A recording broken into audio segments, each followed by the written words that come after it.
101 Matoka Warrior stream. Today we're going to be going into a lot of the basics of the character Nightwolf, who is one of the premier rushdown characters of Mortal Kombat 11. Nightwolf has a lot of interesting aspects in terms of gameplay and what you could do with him. He doesn't get a lot of tutorials done, and there's not a lot of really in-depth information on him online. So this is going to be a very basic step-by-step tutorial on how to use the character. We're going to be going through a lot of the basics, and then we're going to move on to some advanced strategies that I use in my own gameplay.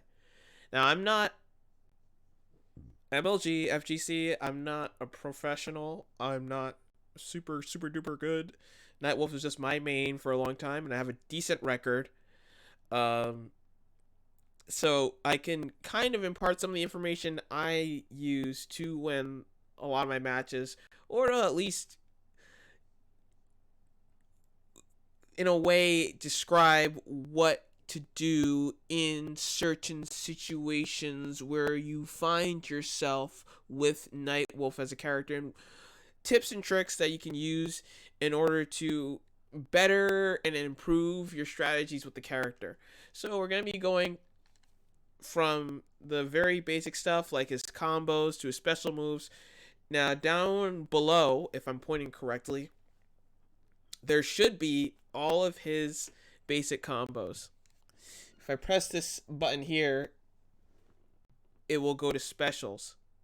His special moves and his basic combos work hand in hand together, and we'll go through both of those when needed. So for now, we're just going to stick with the basic combos, and I'm going to go ahead and pick Nightwolf. I made a variation in training mode that is basically the variant of Matoka Warrior. I just named it Wemblep for consistency. And here we're going to go ahead and pick Liu Kang. Liu Kang has a projectile. That'll become important later. So I'm going to pick a stage with very neutral lighting so you can see everything better. So we'll go to Kotal's Coliseum. And let's turn on some jams.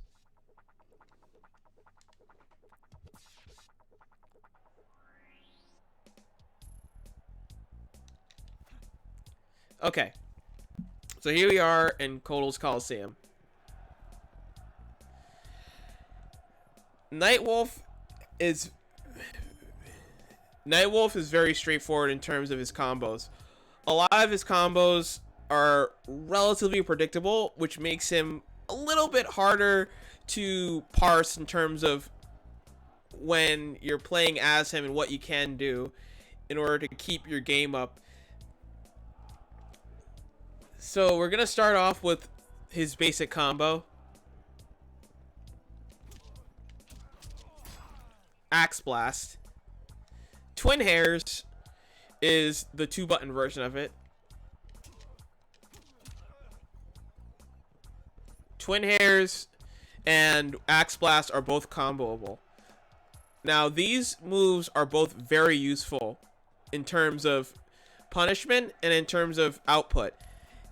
It has one of the fastest startups, even faster than his Y punch.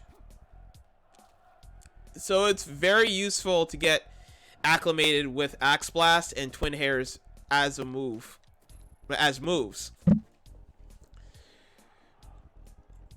So I'll show you how fast it comes out.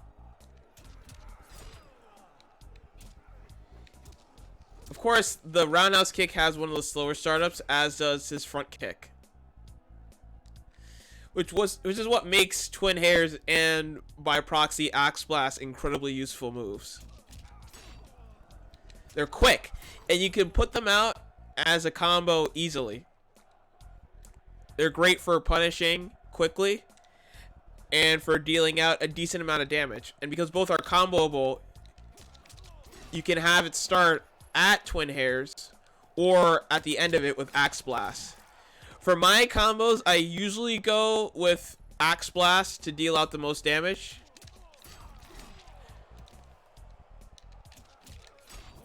And it gives a lot of good room for input. It's a great input window for Axe Blast. And you can put out a combo relatively quickly.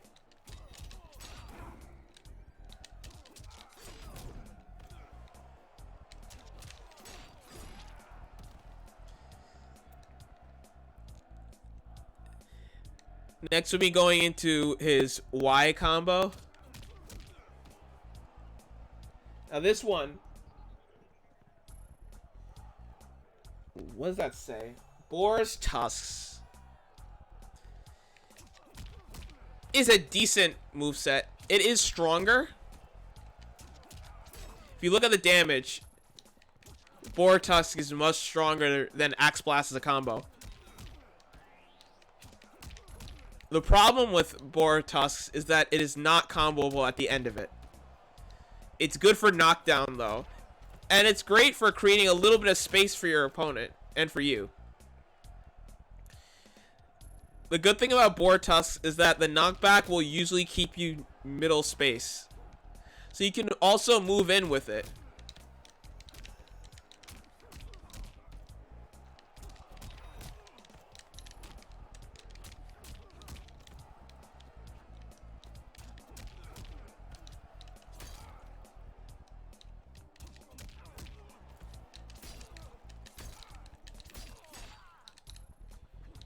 You see how you can move in with it quickly.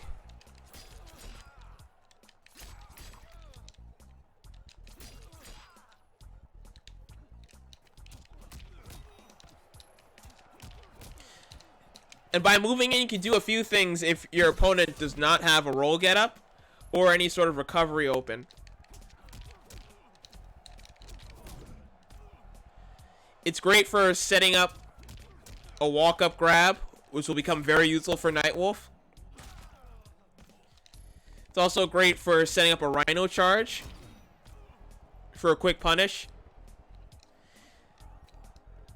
And as for other aspects, it's great for knockback. Of course, the first two steps of it are comboable.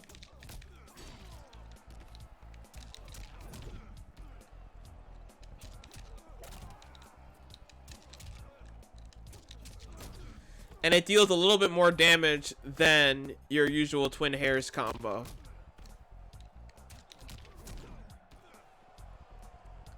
Now, when you're getting to the nitty-gritty, the amount of damage between Boar Tusks and Twin Hairs, you can do with or without it. Nightwolf has great output anyway, so whether you want to use one or the other is based on what you're trying to accomplish with your strats. Twin Hairs and Axe Blast are great for quick output. Boar Tusks in its 2-button version are great for setting up space and getting a little bit more power out of your main combos. But remember that they have slightly slower startup than your main X Punch.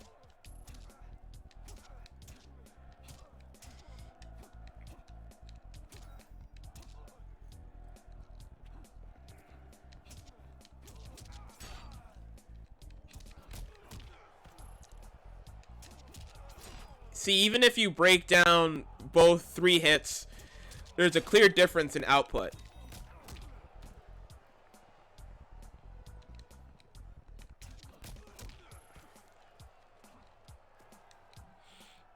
Next, we're going to be moving on to some of the things that mix up the X and Y.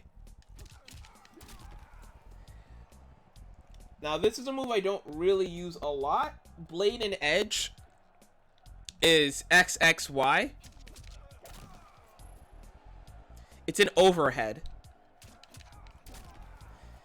Nightwolf's overheads usually have a start point and an end point that are very basic, which is one of the reasons why Nightwolf as a mix-up isn't as great as other characters.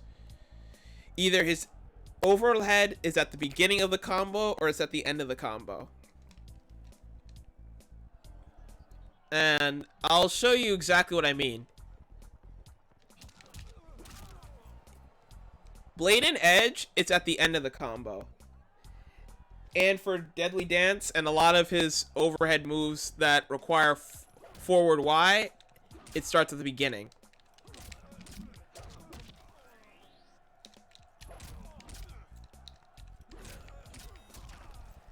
Because of that, you should be careful with how you use his overheads because they leave him open.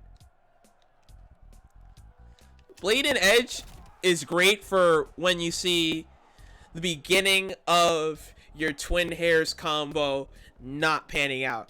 That means when the opponent is blocking or crouch blocking and you see that it might he or they might block it throughout the entirety of the Axe Blast, it's perfect for... I'm going to set the AI here.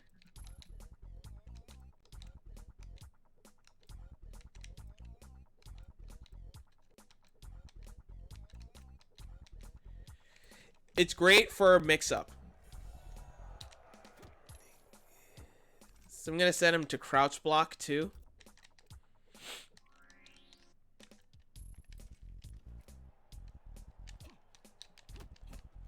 You see here, Axe Blast, it leaves you very open for a grab.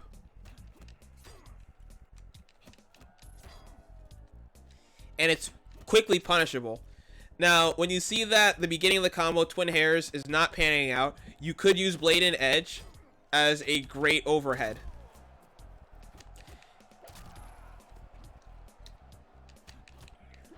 The good thing about Blade and Edge is that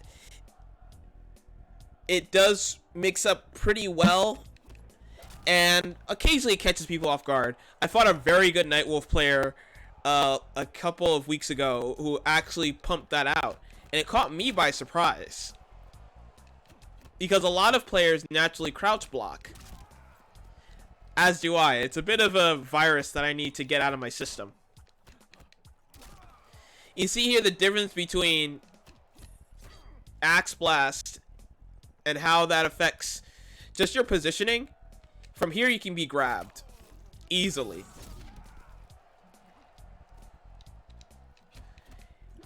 And of course, in order for Blade and Edge to be blocked at the end, the opponent must be standing. Of course, the problem with Blade and Edge is that it has a very slow recovery.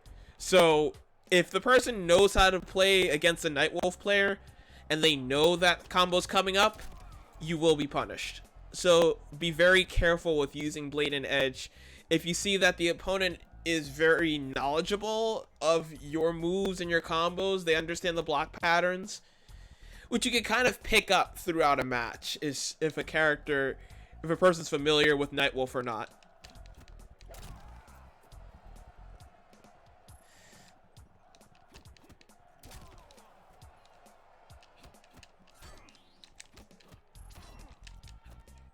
You cannot punish, of course, with a grab when you do Axe Blast. So it's good to keep pressure on. If you see it's being blocked, the best thing you can do is rely on something that I use a lot, and we'll get into a lot later, is pokes. We'll get into the importance of pokes with Nightwolf's gameplay later on. But for now, just know that it's a very great way to end an Axe Blast combo that is blocked, or a Blade and Edge combo that is blocked. Now, we're gonna get into my favorite combo, Violent Divide. Jesus Christ. Now, Violent Divide is an overhead. It is one of the most powerful combos Nightwolf has.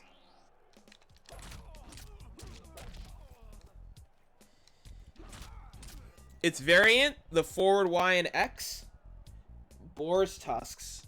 That's Boar's Tusks, I got it wrong. Is great for mix-up.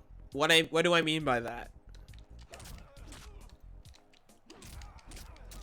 It has two different variations from here. The overhead Boar's Tusks can go into two different combos. You have one that ends with a forward kick, which is your B.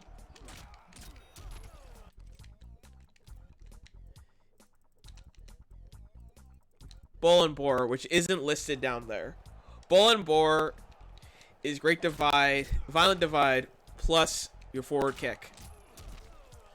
Use this only as similar to I can't get these names straight. Similar to Tuscan Blade, your XXY, use this as a mix-up. That's if you see a block pattern is being correctly read. It pushes back the opponent, which is great for setting up space, and you can also dash in for a grab. So I'm going to set it to stand.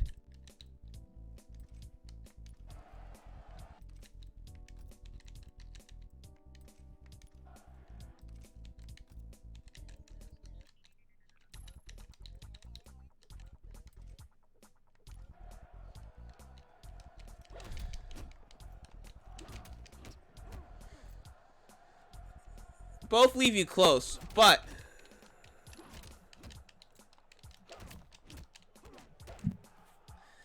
this creates a little bit more space. Deadly Dance, as I said before, is Nightwolf's strongest combo.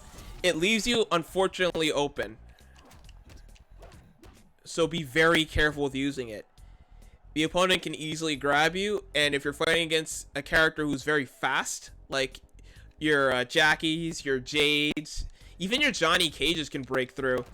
Be very careful with pumping out this combo, because it does leave you in range to be grabbed. Oh, the other one leaves you in range to grab too. It's a little bit quicker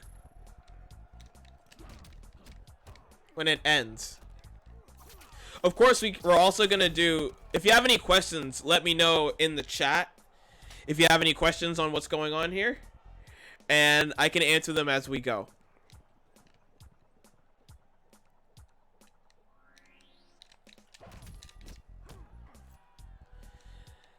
Now, Deadly Dance, because of its output alone, it's a great combo only for long punishes and hit confirm. So when the opponent is very open, or you landed a jumping punch or any sort of combo that you know is going to start, is the perfect time to do that. Otherwise, do not go for it. Now I'll show you a bit of the output compared to other combos. So we're going to take Rhino Charge as an example. Rhino Charge at the end of your basic combo does about 120. Here it does 149, which is pretty good. Now with Deadly Dance, because of its strength, I'll show you how much it does.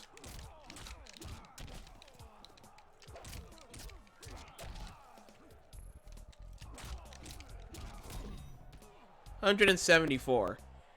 So it does 50 points more damage than when you use a basic combo with it. And even if you get blocked, it does a lot of great chip.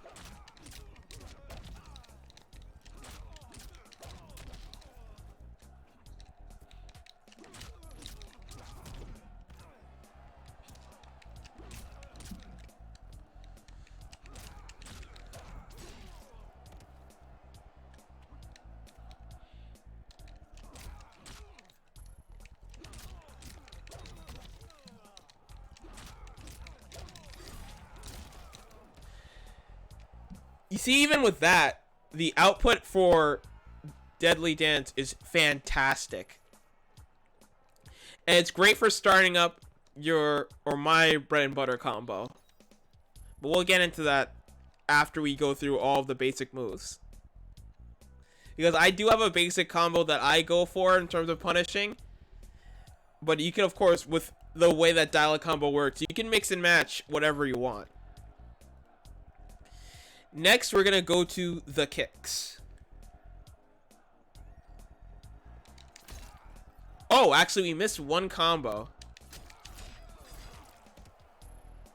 This one is great for slowing and closing in space.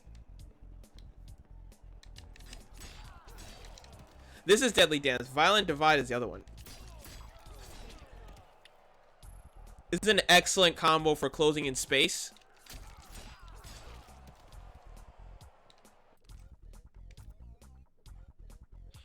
Deadly Dance and Violent Divide, I got mixed up.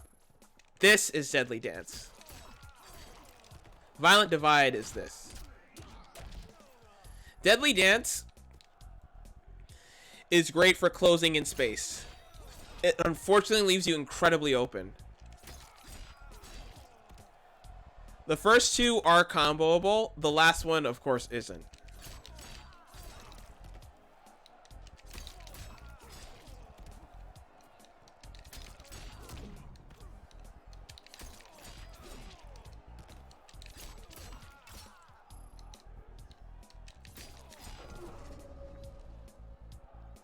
I'll let that fade out just so that I can show off a little bit of damage output.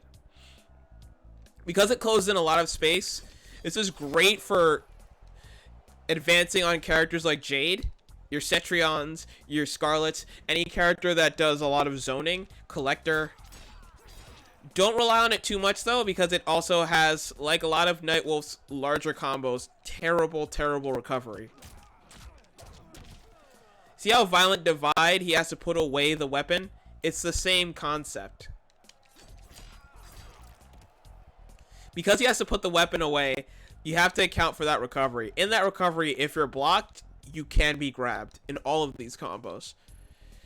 And when we get into my strats in terms of what you do after you're in a combo that's been blocked, I have a few solutions that are not guaranteed, but can help out.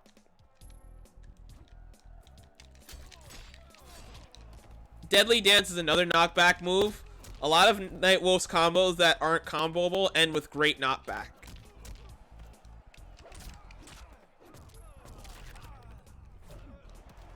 That was not what I wanted to do. And all of them either leave you at medium or a little bit further from medium.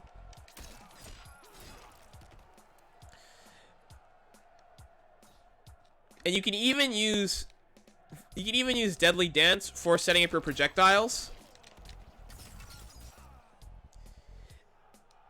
Nightwolf's arrows work well with Deadly Dance. Especially your EX arrows, which will become much more useful when you get into strategies. And I'll explain how useful they are when we get there. So you have a lot of your basic combos here for your punches.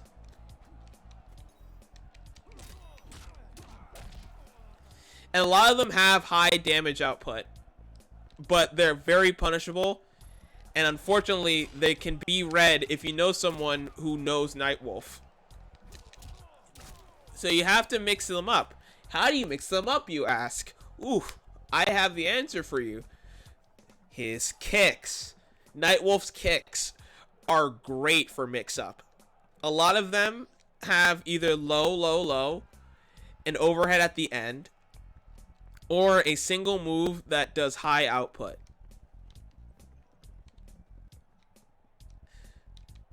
So we're going to start with A, his front kick, his left kick,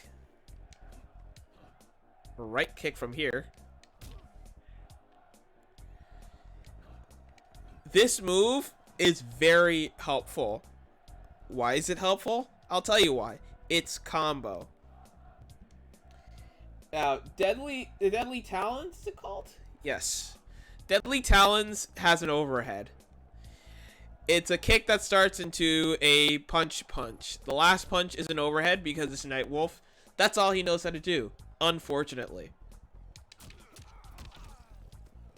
The good thing about this overhead, though, is that it is a fatal blow.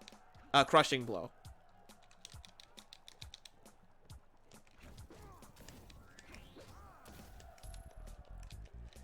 You can't throw any more of those. Ah, damn.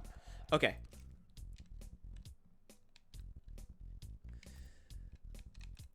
So we'll go into crouch.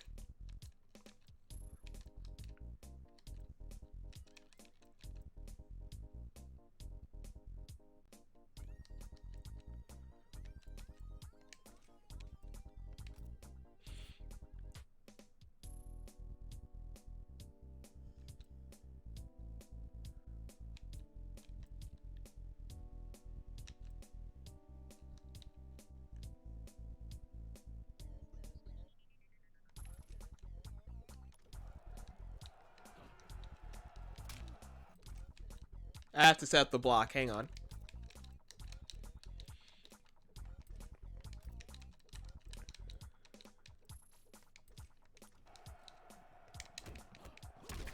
You see that? It's a great crushing blow, too. So we're going to reset it here.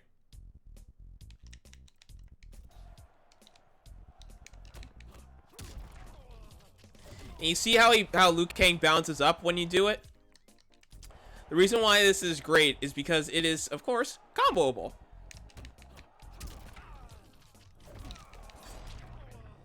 That's your basic. When you do the crushing blow, you can go for an uppercut. There are other things you can do with it, of course.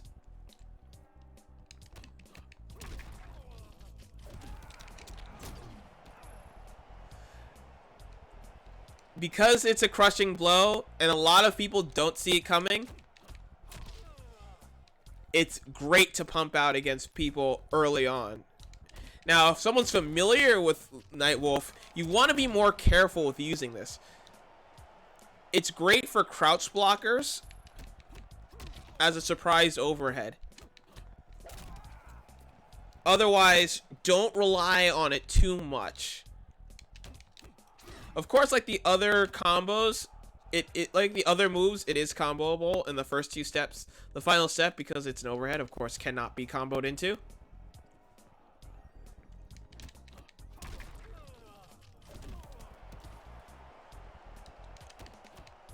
But it does a good amount of damage for an overhead. So we'll reset the AI here to stand.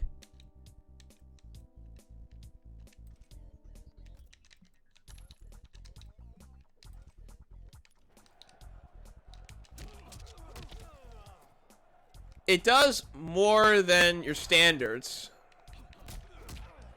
But because it's overhead, it can't be comboed. Can, of course,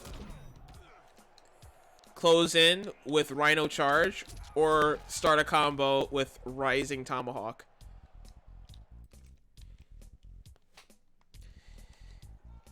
I rely on Deadly Talon to get a crushing blow early on in a match and to set off a combo.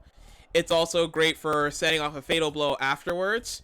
So keep in mind that it does have a lot of variation because it's juggled. That makes it incredibly useful for people who are not familiar with Nightwolf's combos and for people who are very comfortable with crouch blocking because they won't see it coming. Otherwise, like all of Nightwolf's overhead moves, exercise caution if you see that the early overheads are not working as well as you think they should.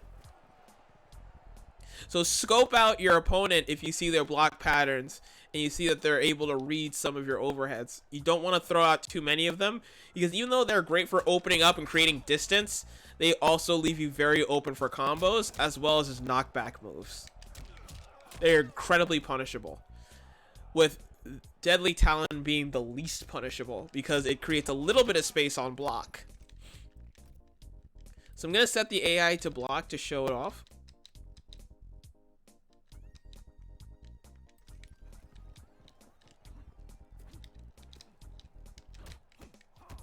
You see how the last one sets up a lot of space. Even though it is punishable, a lot of players will not have the ability to punish it or know how to punish it quickly unless they throw out a projectile or they have a forward body projectile, like your Rhino charges, your flying kicks, your shadow kicks, etc., etc., etc. It's the only overhead that creates a significant amount of distance when it's blocked.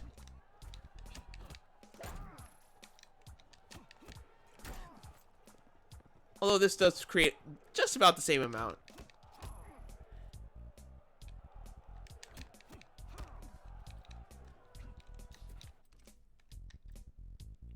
So we're going to move on to this other kick combo.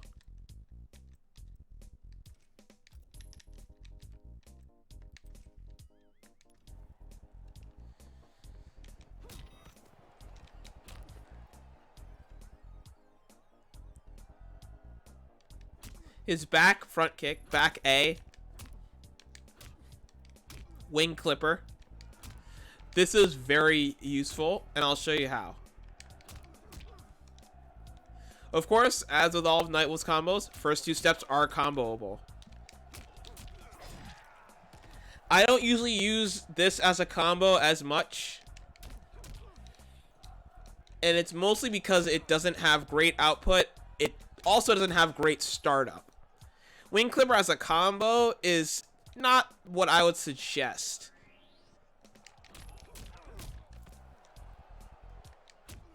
Compare the speed of the first kick of Wing Clipper to the first punch of Twin Hairs, and you'll see what I mean. Just look at the tempo, even.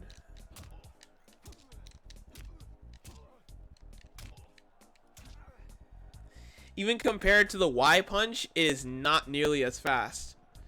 So I don't usually use it as the beginning of a combo.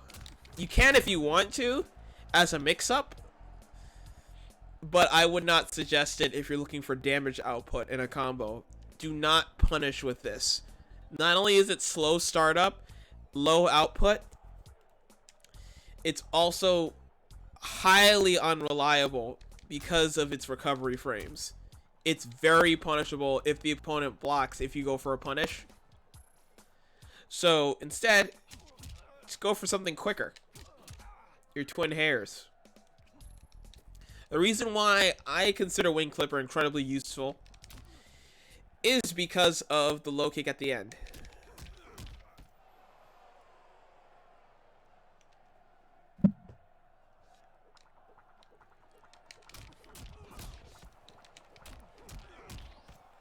This is great for mix-up. Now, when you have opponents that do a lot of different types of blocking, standing and crouching, this is great for scrambling your opponent.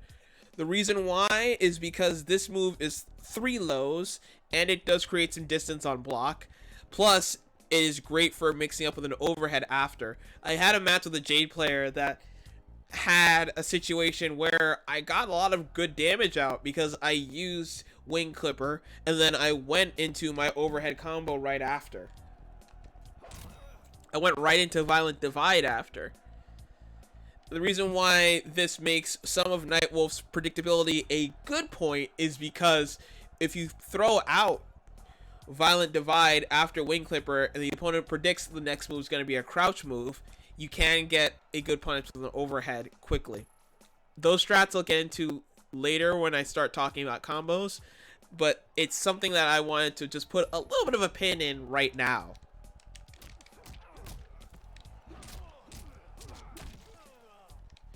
You see how it's easy to throw this out, and if the opponent crouches, you can think, I'll go for an overhead next.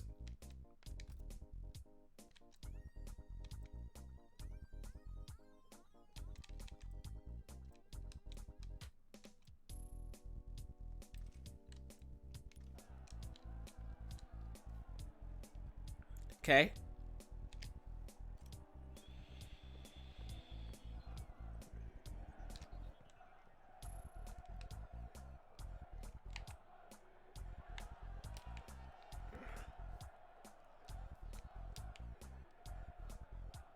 All right. So we have Liu Kang set up here. So we're going to go through a lot. We're going to go through all of it. So I'm going to start with Wing Clipper. I'm going to start with my Wing Clipper combo. Now, he's not doing it. Play back. Oh, that's weird. I'm gonna re-record Liu Kang so I can get this perfect.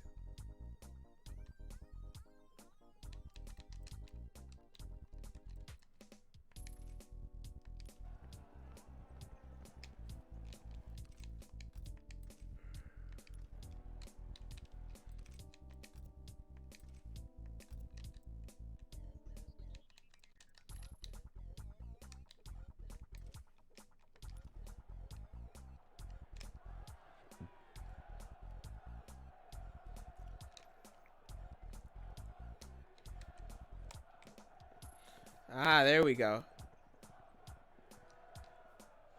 Okay, so I'll show off the combo. I'll show off the mix-up right now. Might as well just talk about the strat while I'm doing this combo. Right?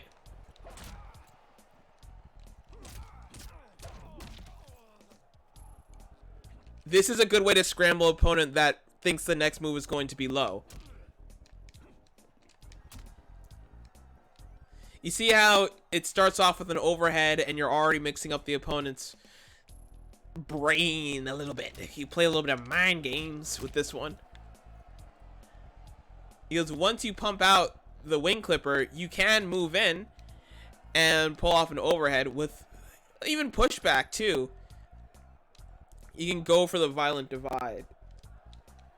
So I'll show that off again one more time.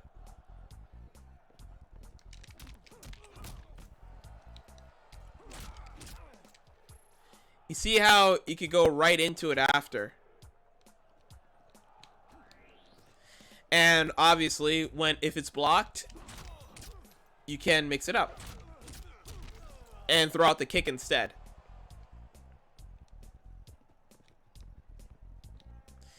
All right. One more main move to go. And it's not really a combo. It's Nightwolf's Roundhouse. Why is Nightwolf's Roundhouse important? Nightwolf's Roundhouse is, to me, one of his most important aspects. Why? High output, comboable. This move chunks health like crazy. It is one of Nightwolf's greatest assets in terms of punishment and dealing out heavy damage. It's also good for holding off juggles.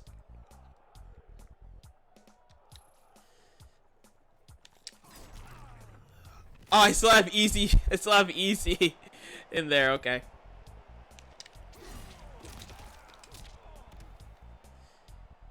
None of Nightwolf's combos juggle on their own. All of his combos juggle based on either his crushing blow overhead, or his deadly talon crushing blow, as you saw earlier, or with his rising tomahawk combo, and of course his back up and his back up when close to a wall. Now the kick, and actually I could go into the back up too, because that's also good. The back move. It's not in the combo list, but it is incredibly useful.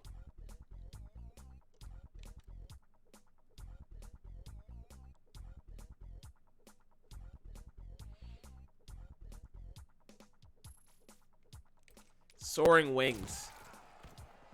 Soaring Wings and his roundhouse kick can be comboed into each other. Of course, the output is very, very, very slow, and it's only good for a confirmed punish. So when your opponent is very open, you can pump out moves like Soaring Wings and his roundhouse. The roundhouse itself deals out damage quickly, so you can just do a two-hitter, and look, you're already at where you would be with twin hairs with one less button. I would save the roundhouse kick for confirmed punish and juggles. Otherwise, don't use it in your normal game because it is easily punishable.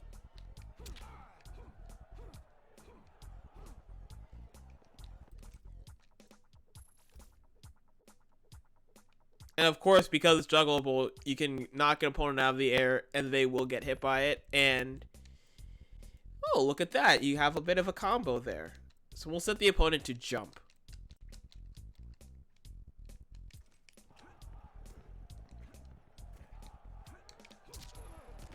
From here, you can do Rhino Charge.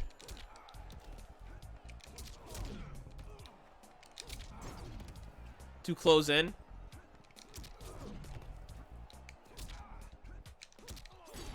And you can get the axe off shortly after. Rising Tomahawk can fit into this combo. It's not suggested though, because the way it does knockback is not accustomed to pumping out a lot of great damage or doing a juggle well.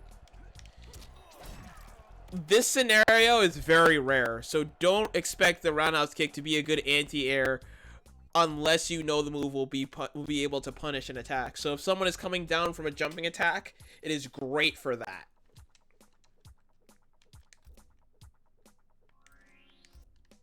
But not for your day-to-day combat. I don't usually use a roundhouse into Rising Tomahawk or Rhino Charge unless I want to close in distance, or unless I know that I'm going to do an EX after. Otherwise, it's not a move that I use often as, say, a counter. It's great for a combo extension, and it's great for punishes. It's not a great move on its own, but the reason why it's important is because of the two aspects I mentioned earlier, is high damage output and it's comboable. And it's comboable on the ground too, which is another great quirk about it.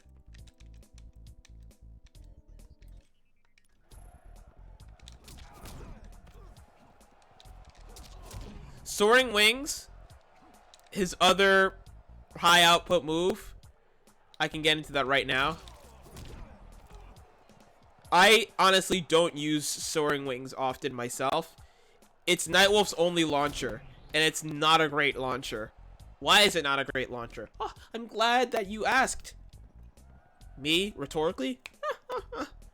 Reason why it's not a good launcher is because low startup, high startup, low recovery. It's so punishable. It's not even funny. And that's why I don't usually use it in my own gameplay. Unless I know I can pump out a great combo in a corner, I don't use Soaring Wings. Even though it is good for an anti-air, but even then, the uppercut is much better than Soaring Wings could ever be.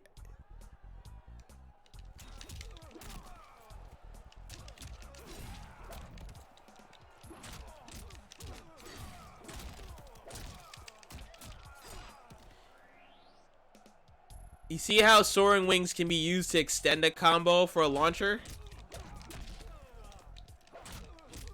That's the only reason why I would use it.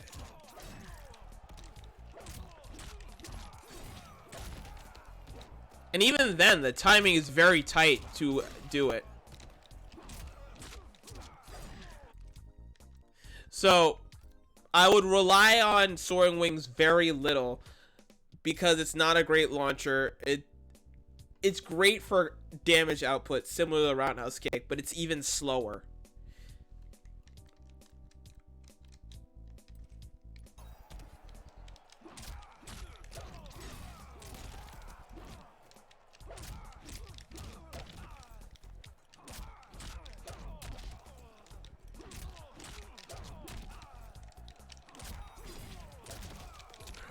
And even then, I usually go for the roundhouse kick instead.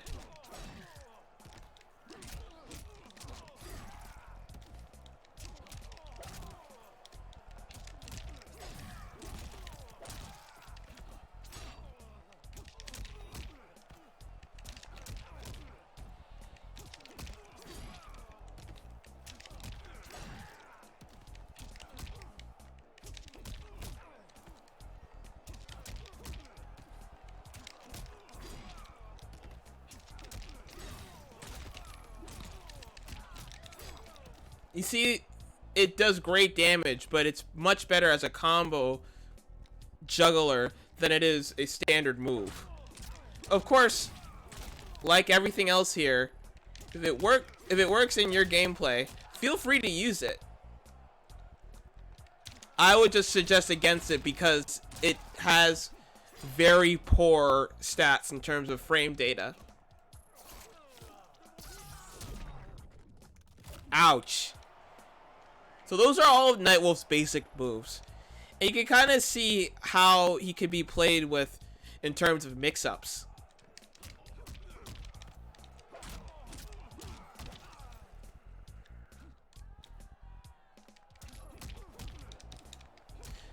Along with the sweep kick, you can also increase some of the mix-up game he has. Get very familiar with his knockbacks because they'll be very helpful for setting up either moving in more, overheads, or going in low again. The more you can keep your opponent guessing on what you're going to do in terms of overheads and low kicks, is the more you're going to be able to use the best aspects of Nightwolf's gameplay.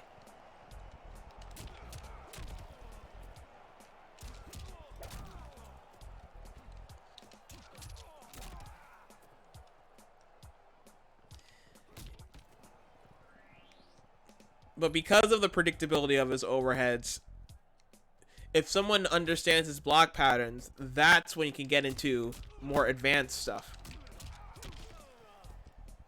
Because it's all about determining whether the opponent's going to block high or low with Nightwolf.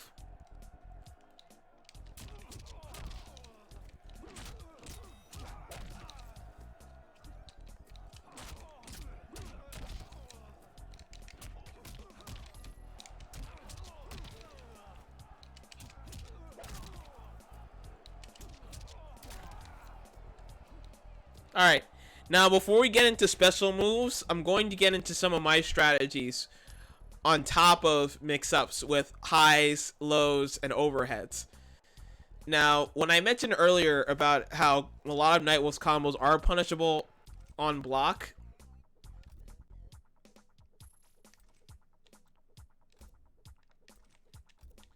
we'll just put him on block again.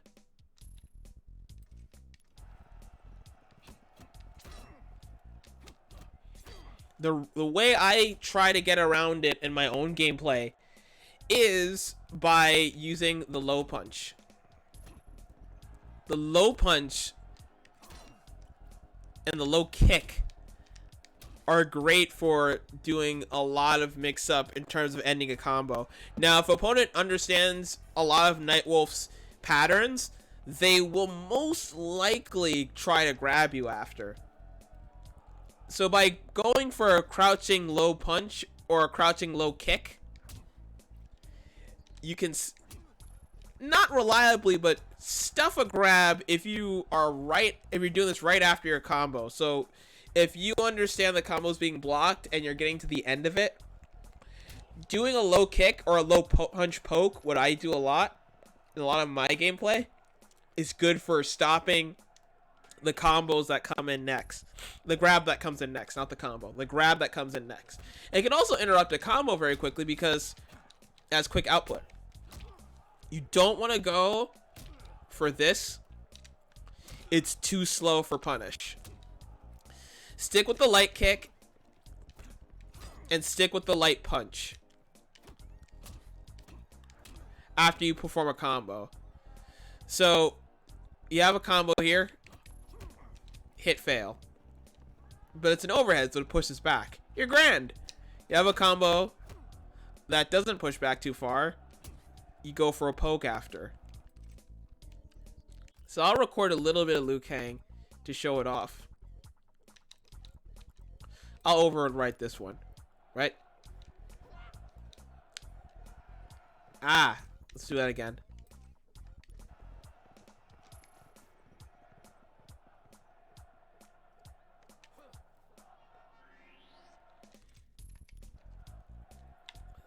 See it? Good. Alright. So say you have a combo here.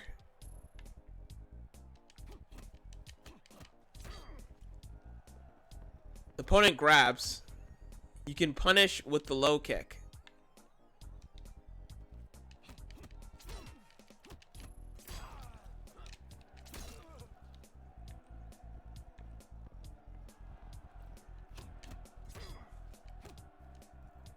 Goes to the grab, and the low kick can counter it.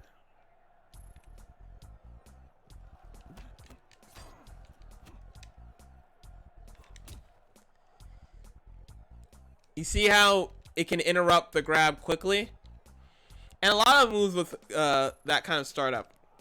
Now, the reason why I rely on the punch poke is because of the range. It counts as a mid, which is a little bit more dangerous, but it has a good fast output, and it deals more damage than the light kick.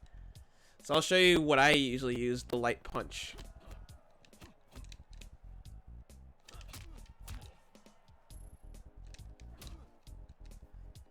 The light punch deals out twice as much with a mid, and plus it does a lot better with hit stun.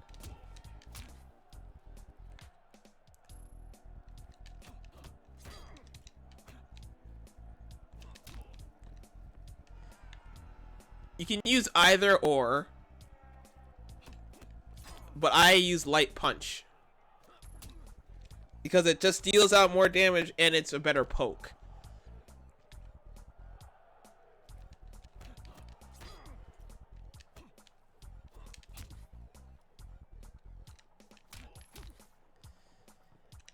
And for opponents that are very disorientated, you can even go straight into your twin hairs and axe blast because they both have quick output.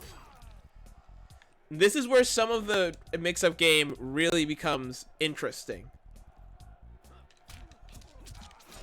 Because as you stand up, you'll still be in range for twin hairs on the punish. So you have a combo here, right? And you can go straight into twin hairs quickly after.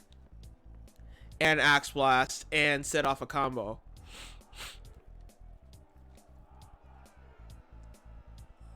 Now, another strat that I use is cross up with the jump.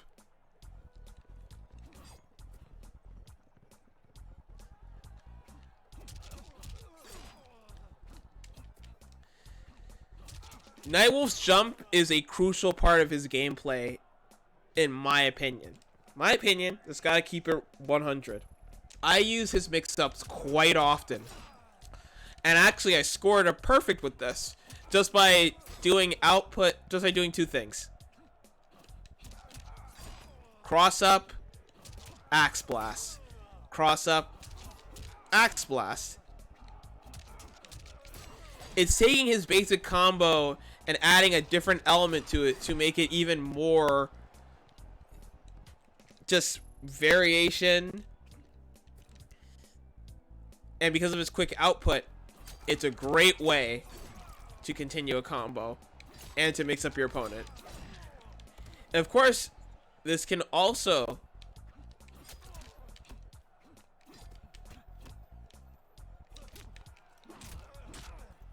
mix up the opponent.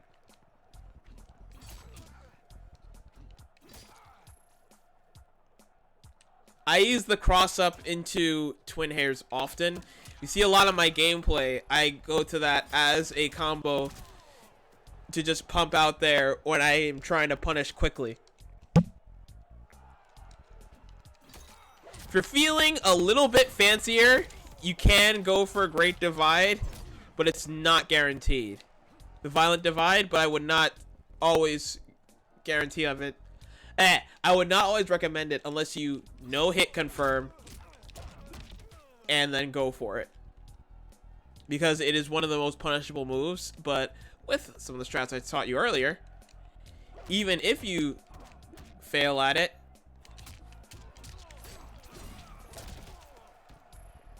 you can low punch and chain that into a twin hairs or axe blast and start off a combo.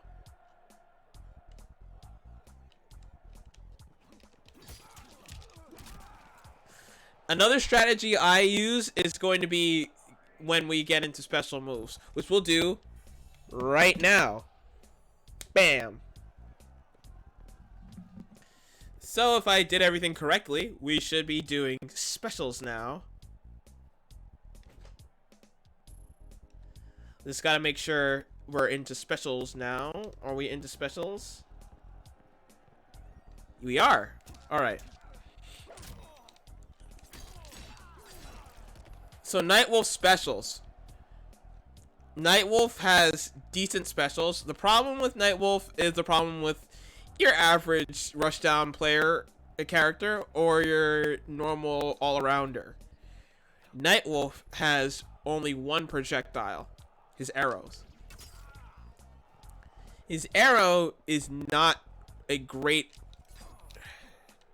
I don't want to say it's not great, because it has a lot of great options.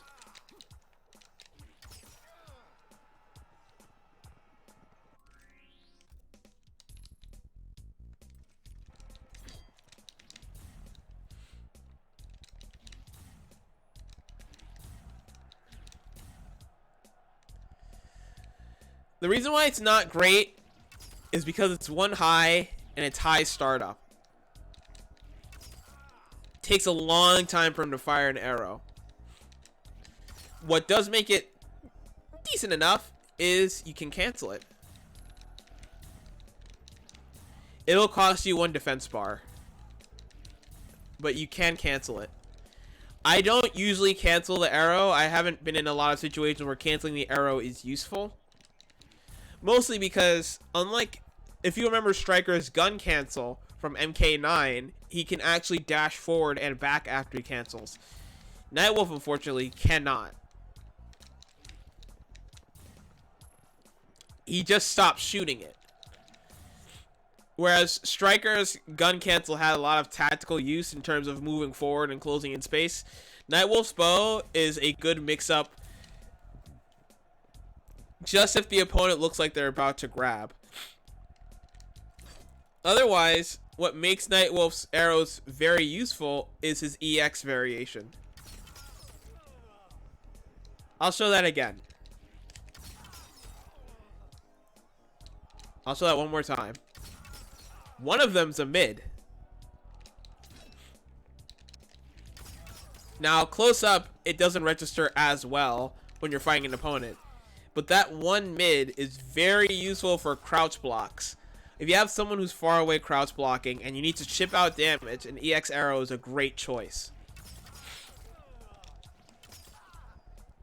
The arrow itself is decent enough for just space, but the EX arrow creates so many extra frames that the opponent has to account for.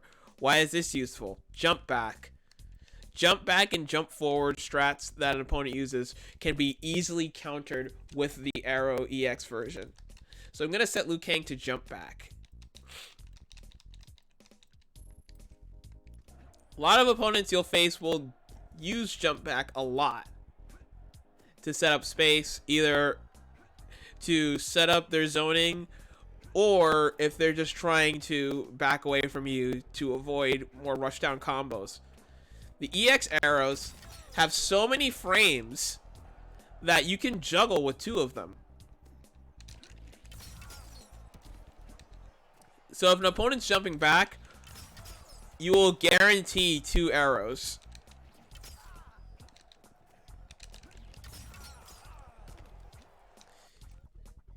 Now, what if your opponent's playing aggressively? Oh, he's going to jump in. He's trying to start off his own combo or their own combo. They're trying to close in space. They're trying to make you feel scared. EX arrow not only backs up, it again confirms at least 2 hits.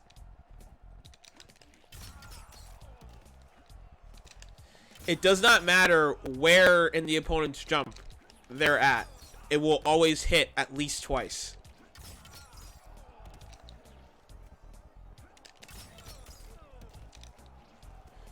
And of course, you can hold the arrows. Holding the arrows, I don't usually use, but the reason why they could be useful is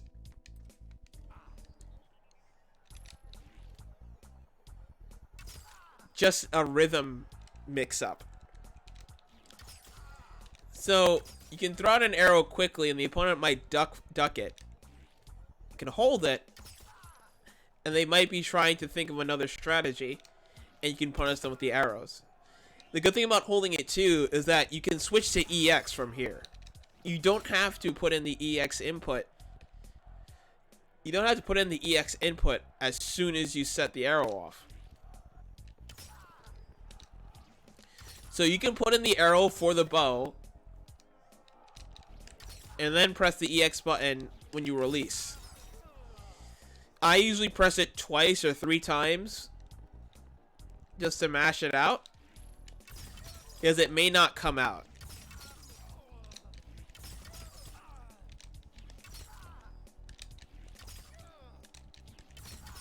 The timing for releasing it is a little bit trickier, which is also why I tend to mash it out.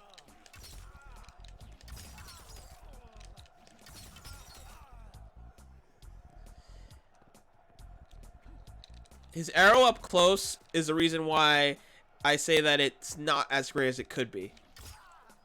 It's a very slow projectile up close, and it's very punishable.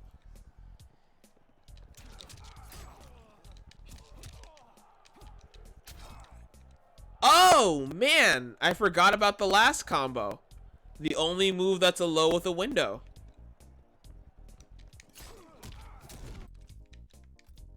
Ah. Let's go through this one very quickly.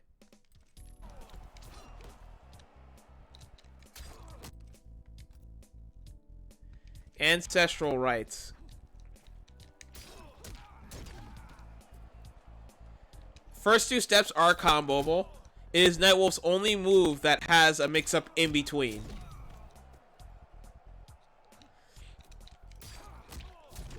The reason why I skipped over it is because I don't use it as much in terms of a combo starter, but I use it more as a mix-up. And that can fit right into your crouch and standing game.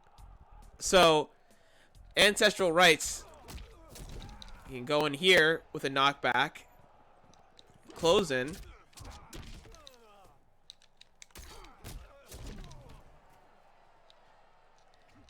and go for an overhead, or continue from there.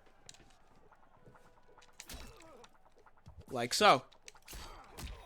Set off an arrow. You can also use Ancestral Rites because of its pushback on confirm. Set up pressure from afar with EX arrows. Which actually, this plays into the arrows lesson even easier. So Ancestral Rites you can use to knock the opponent back and set up into arrows. Like the other combos, this especially is notoriously punishable. So be very careful with pumping this one out.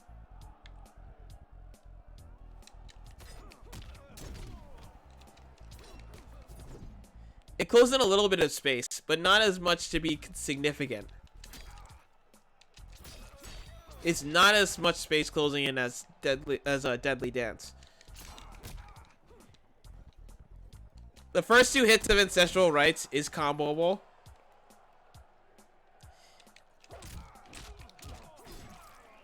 And it does about a good medium of damage. The reason being is because it has terrible startup.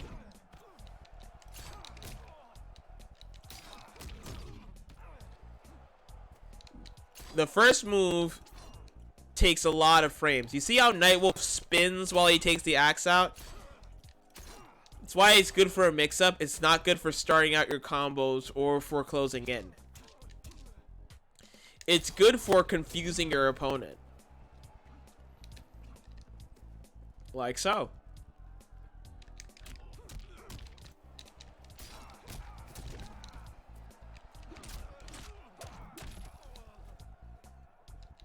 And like so.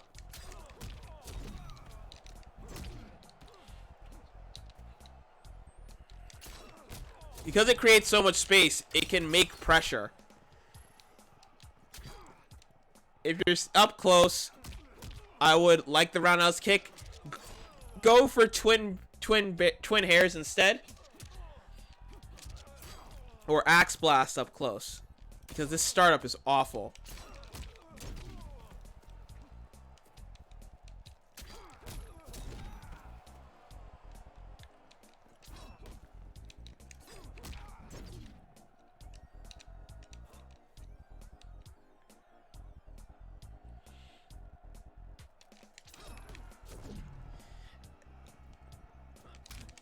And like the other combos that are highly punishable, you can interrupt the grab or a possible punish with a crouching punch or a crouching kick.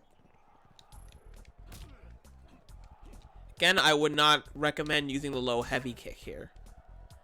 Alright. Now we got through all the combos. Let's go to his next special move. Rhino Charge. Rhino Charge is a big part of my strategy. Rhino Charge is my go-to punish. Why is it my go-to punish? I'm glad you asked me. Nobody. The reason why it's a good punish is it closes in space, it has a lot of active frames, and it's great for punishing the opponent quickly. So I'll show you the difference.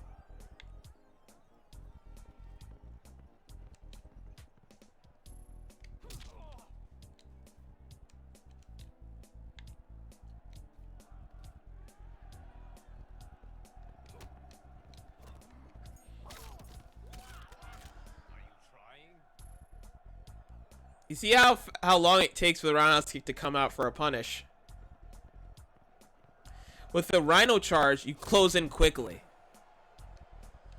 So let's say you have an opponent who blocked all your moves. Oh, that sucks.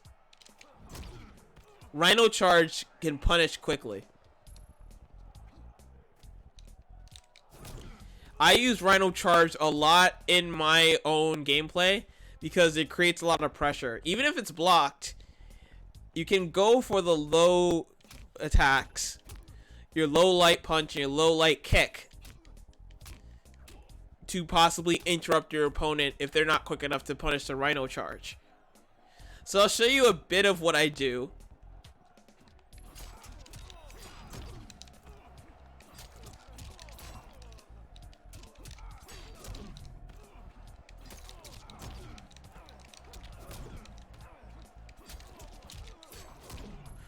Rhino Charge also is great for your combo, which is the other aspect that I use it a lot for, comboing. Rhino Charge is a good punish and a good combo chain. It's one of the only combos that does decent amount of damage from Soaring Wings without having to resort to a juggle. And plus, because of its active frames, as you saw earlier, it can go through.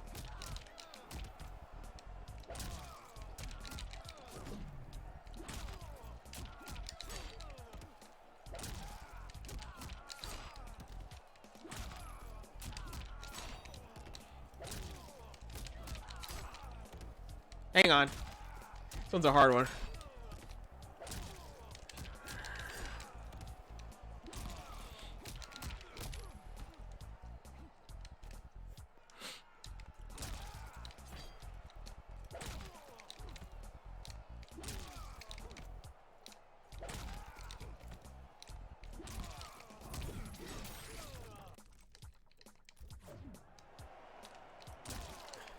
See how in Soaring Wings you can get Rhino Charge off after. So that has one of the uses for Soaring Wings, but again, I don't use it as much. Rhino Charge for me is mostly for pressure and combos. Now let's see if I remember how to do Liu Kang's bicycle kick.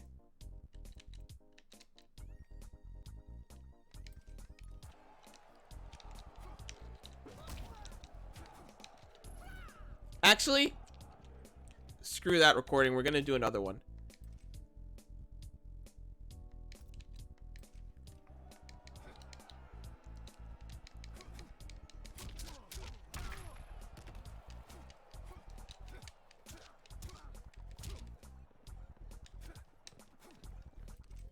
try that again.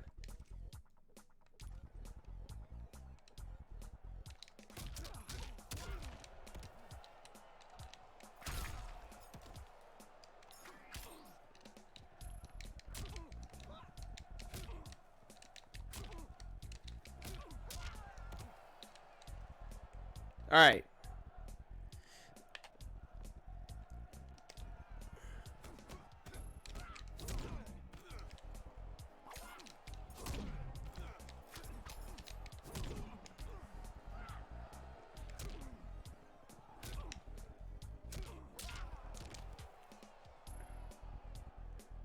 So we'll go through that again. Now we'll go through using another move to punish.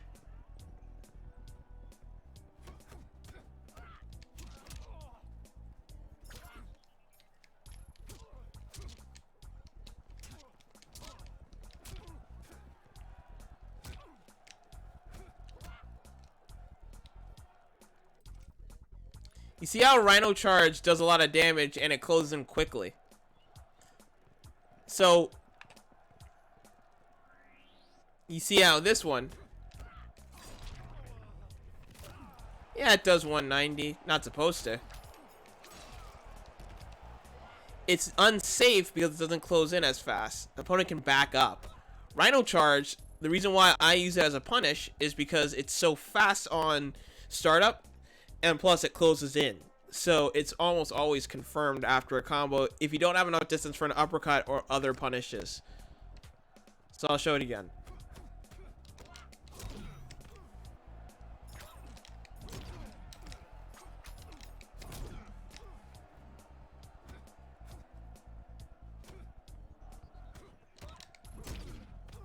That's why I use Rhino Charge as a punish. Now, Rhino Charge as a combo is a little bit different.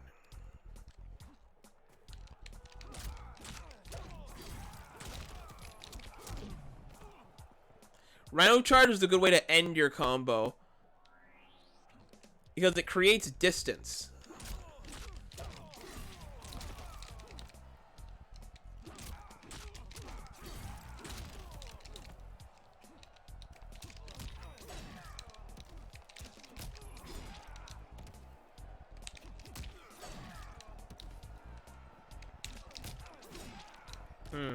Hang on.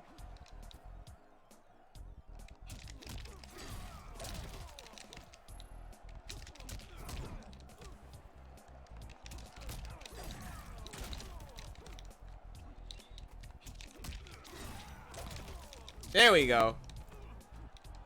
I usually use Rhino Charge to end a combo with the roundhouse kick.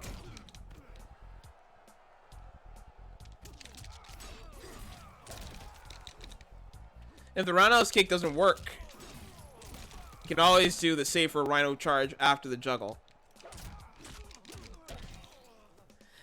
I usually pump out the roundhouse kick because it does that extra bit of damage that makes that combo perfect.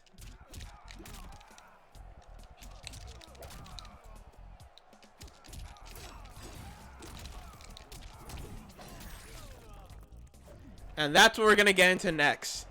The crushing blow of the Rhino Charge. Rhino Charge's crushing blow, like the other crushing blow, is an overhead. And like Nightwolf's overhead crushing blow Deadly Talon, it also creates a window for combos. So we're going to set Lou to block normal. And we'll set him to stance hold. Duck goose. Alright. So we already know about this crushing blow.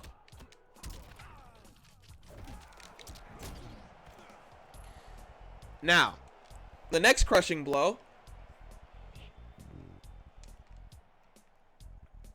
the Rhino Charge, is great because it starts off as a hit stun. So when you have someone who relies a lot on crouch block,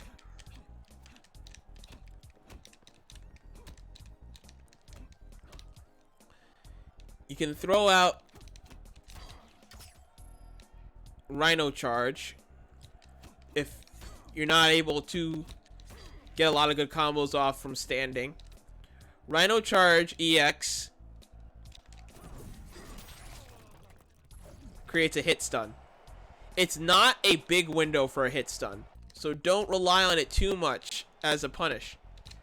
There are a few things you can do from here. You can go in for an uppercut.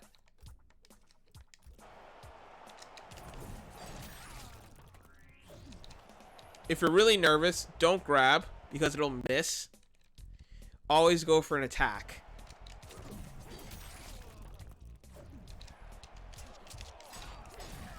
I usually go for the Twin Hairs or Axe Blast combo next after, because it's quick and it will always fit into that window, even with a little bit of a delay. You can use Violent Divide in this hit stun, but you'll need to move up a little bit in order for it to go off properly. So make a dash forward if you want to use it instead.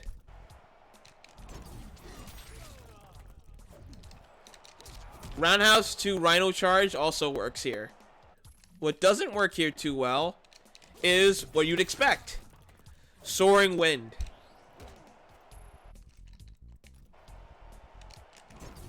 Because of its startup, it's not reliable. You see, the best way I use to time how long I have is see how long it takes for the axe to vanish. When the character's at the end of the animation, the axe will vanish. When the axe is vanishing, don't go for anything risky.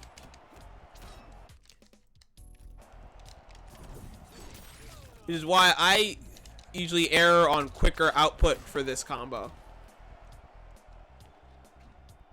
Now, of course, this feeds back into mixing up your attacks.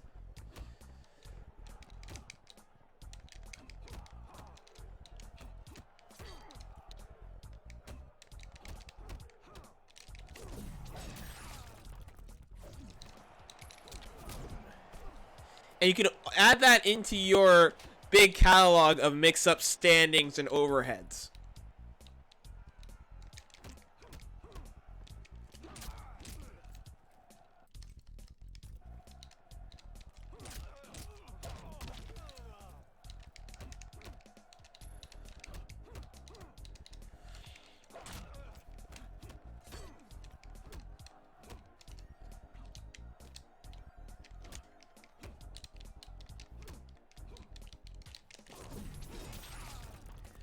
Now, the reason why this EX is also good, delay. The Rhino Charge EX has a great delay on it.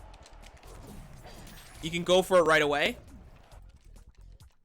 or you can delay it. The delay lasts for as long as Rhino Charge is active.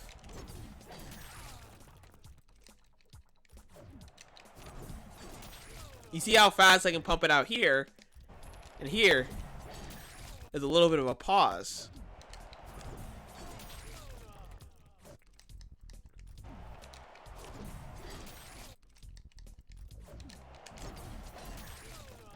The delay is great for confusing your opponent, which is a lot of Nightwolf's low and high game. Pull out quick when you know it's going to work, or delay it if you want to confuse your opponent.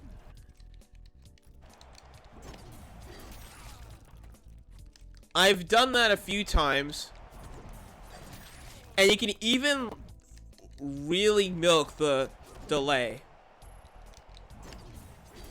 to the very end of Rhino Charge. So instead of a combo, or instead of reading as a combo, it reads as two separate hits. A mid and then an overhead. Instead of the mid-overhead combo, it is.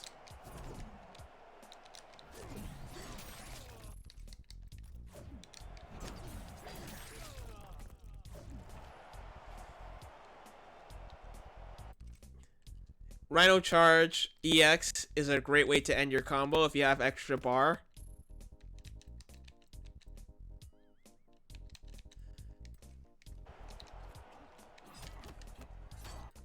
Ah, gotta get the guard off.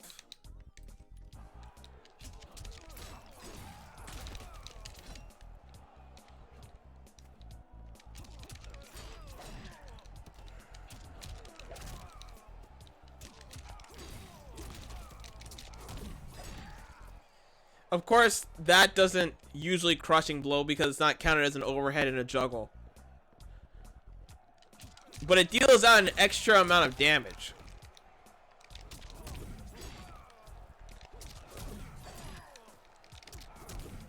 So if you have EX and you want to really finish an opponent off quickly, pump out a Rhino Charge EX at the end of your combo. If it's hit confirm, it will not overhead and you'll not get the crushing blow. The opponent must be crouching and crouch blocking in order for the overhead to register as a crushing blow.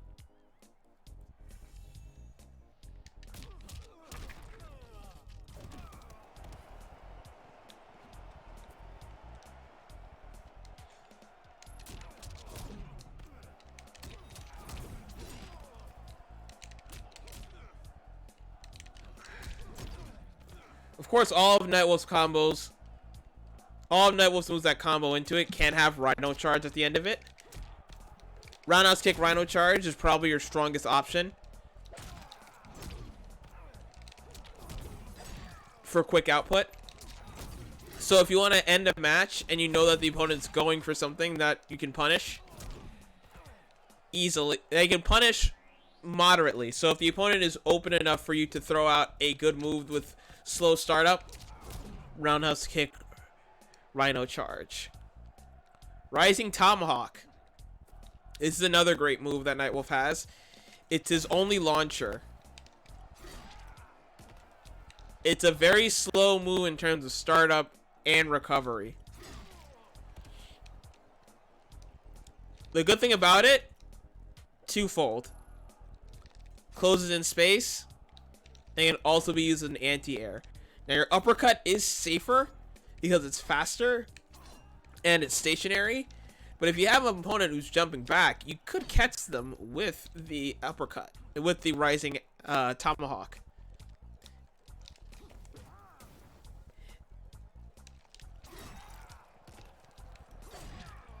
You see how it closes in space. And if the opponent's caught in midair, which is why I bring up the midair aspect of it, it is comboable. So let's go ahead and get Liu Kang jumping here.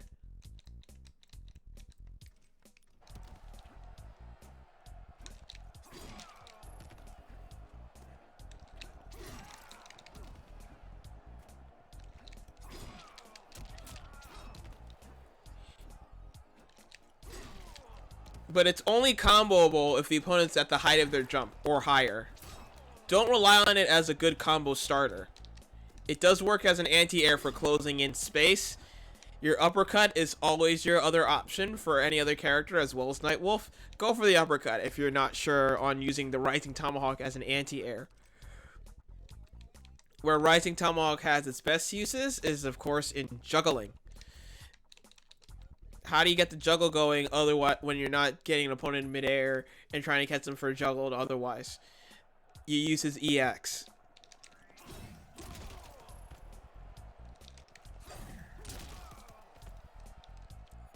This move is very useful. Now, some Nightwolf players like to burn off both EXs in a juggle to get maximum damage.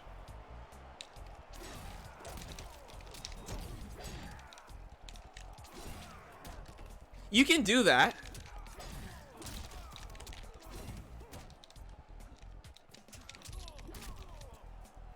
If you want to.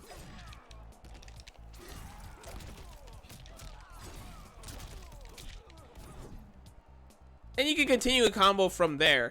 Me, personally, in my own strats, I don't usually use Rising Tomahawk twice to start a combo. Mostly because you could waste a lot of bar that you could use for your other strategies. Like your overheads. Like your overhead Rhino Charge or your EX arrows. So if you watch a lot of my matches, I usually only use Rising Tomahawk once in my combos so I can preserve bar for other strategies. A lot of Nightwolf's EX attacks are very useful for mixing up and also dealing out a crushing blow. Using the delay Rhino charge is a great option. So I don't use a lot of the double rising tomahawk that a lot of other fancy Nightwolf players use, because I'm more concerned with preserving as much bar as possible. My bread and butter is rising tomahawk into roundhouse kick Rhino charge.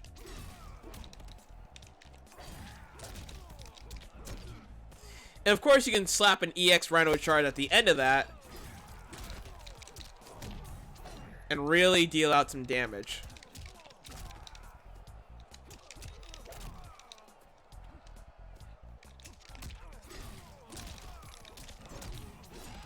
And it closes in space easily. Other strategies for this combo are breakaways. Now your opponent might do a breakaway in the middle of this combo. Now of course, if you're going for... your opponent can break through a lot of it.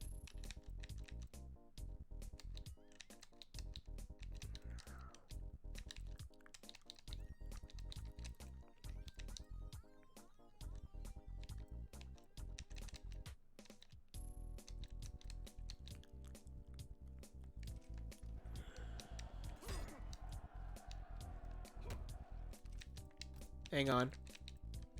Get him out of that.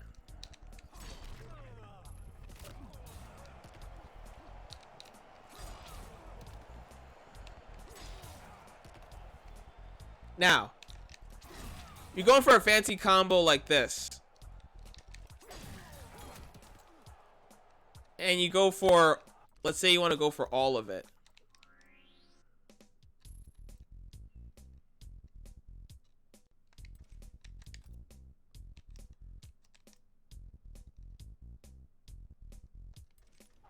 I'm going to turn off breakaway for now.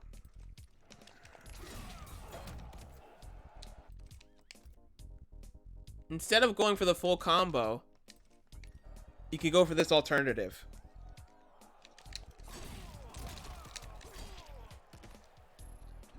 If the opponent breaks away during the juggle of Rising Tomahawk, the last thing you want to do is try and pump out this combo while they're in breakaway, because they can always get up, do a fatal blow to counter you, or counter you with a grab, or just straight up punish you. If you see that your opponent has a high defense meter and they look like they're doing a breakaway,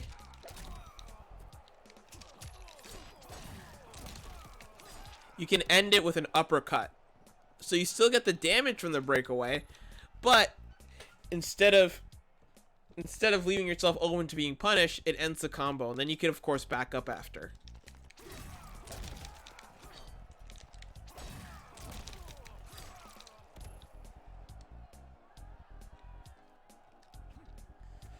And then that can pour back into setting up pressure with EX arrows.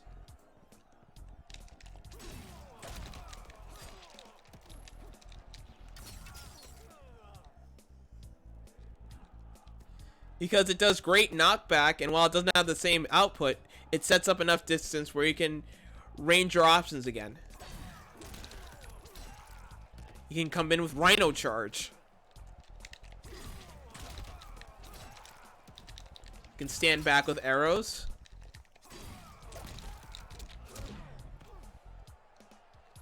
So you can use the uppercut version of the Rising Tomahawk combo that I use to end a breakaway. Now they have 0 defense. What do you do now? You can throw out your arrows. You can close in more with a Rhino charge. You can walk in. So the uppercut is good for when you can see that your opponent has defense left. If you see that they don't have any defensive bars left, go all out.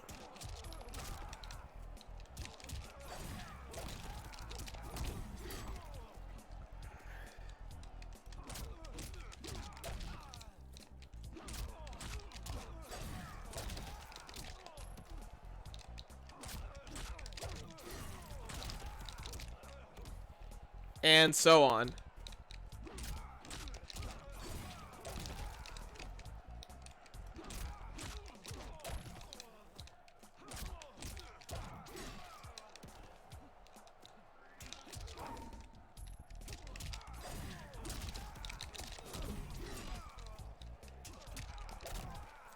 That, of course, goes back into your mix-up game.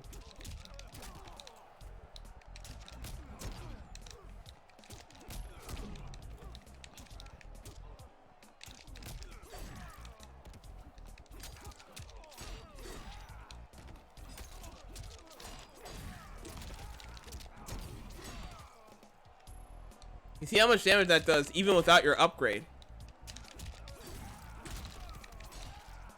And even the uppercut does a decent amount of damage. So, use your better judgment for when you want to use the Rising Tomahawk combo with Rhino Charge at the end of it and a roundhouse kick, or if you want to end it early with an uppercut. If you see that your opponent has 2 defense in their gauge, be very careful with continuing the combo with a Rhino Charge. You're better off using an uppercut because they might do a get up roll, and you would be in a whole lot of other trouble if you tried to do a Rhino Charge through that. Alright. 2 more special moves. Reflect. It's pretty self-explanatory. You can hold reflect.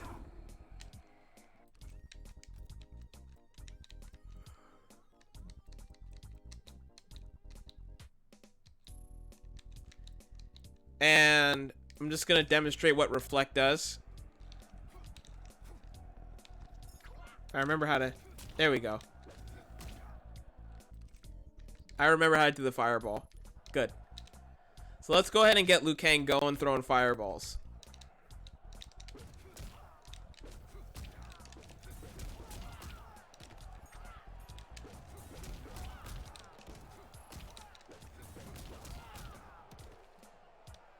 Alright.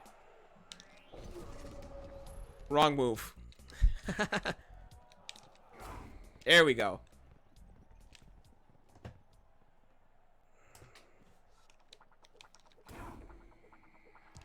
So let's have Liu Kang throw out some fireballs for us.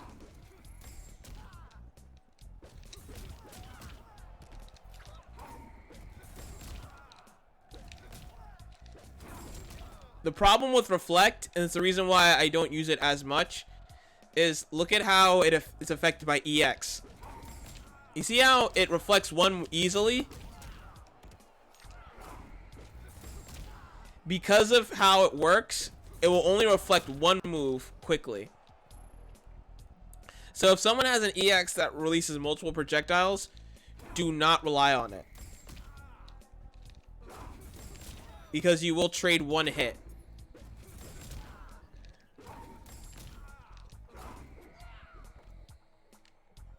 Now the reason why I use reflect in some of my pressure, because you can use reflect quickly if you have enough distance to deflect, say, an ice ball or some other projectiles that might create hit stun. I use reflect because of pressure. Why does it work for pressure? Because it's a very strange move to release up close, and it can confuse an opponent very well. Now it's unsafe, and I would only use it if I feel very daring.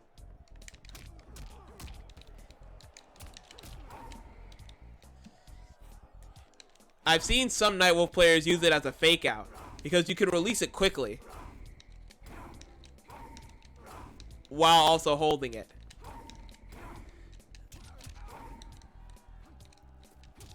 In that window, you can also, if they're going to counter with a grab, go for a low punch.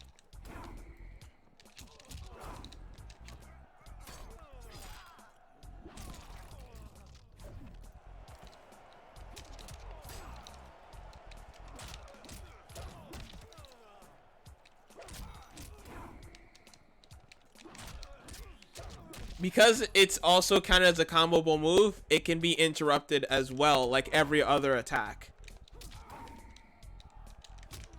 Which is why it's great for a fake out. You can come in with a grab after. If your opponent is grabbing, crouch low punch, crouch low kick,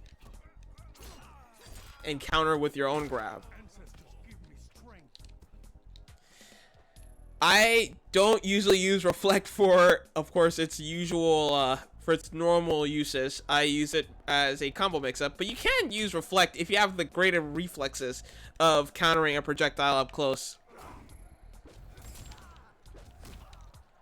Just don't rely on it to counter a lot of projectiles at once. You're better off low crouching or using other strategies. His last move, Spirit Akiba, in this variation, powers up Nightwolf's attacks. So we'll do it on a very granular level. Let's get this Fatal Blow uppercut out of the way so I can show off regular uppercut. This is how much an uppercut does, 140 damage.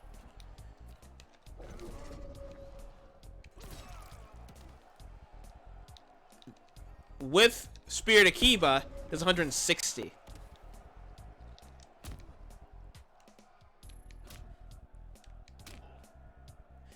It does about 15% more damage.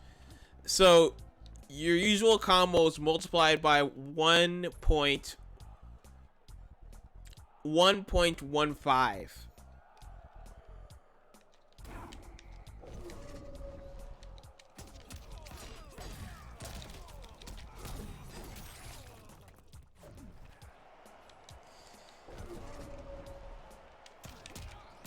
Now the problem with this move is obviously it leaves you open. It's slow, takes a lot of startup. When can you use it? Usually on knockdown. While the opponent's getting up and you see that they have no defense bar, you can pump out Spirit Akiba while they're on the ground. You can do it at the end of a combo as a fake out. This is not as reliable as Reflector because it's much slower. Because the end of Axe Blast knocks you back though, you can create space and set it off. But I wouldn't recommend it. Instead, if you want to set it off from standing, go for the armor version. EX Spirit Akiba gives you 1 armor. So I'll demonstrate that by turning Liu Kang back on. I don't remember which one's the attack one. Alright, that's the attack one. Good. So let's set Liu Kang up to attack me. Ah. It's a little bit of a delay.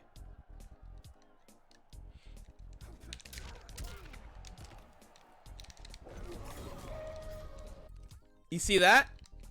I'll show it again.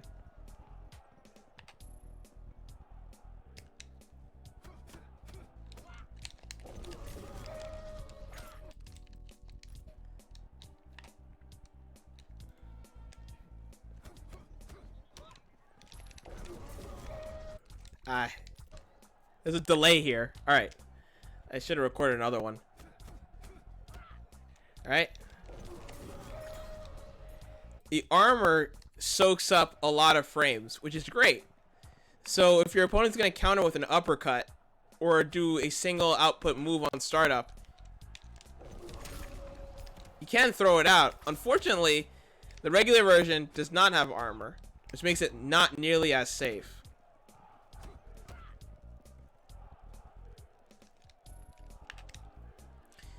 So if you see someone doing a big low output move, go for the EX version to collect armor.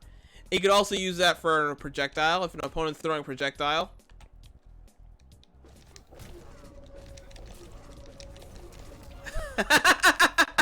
Great. Showed it off perfectly. Alright.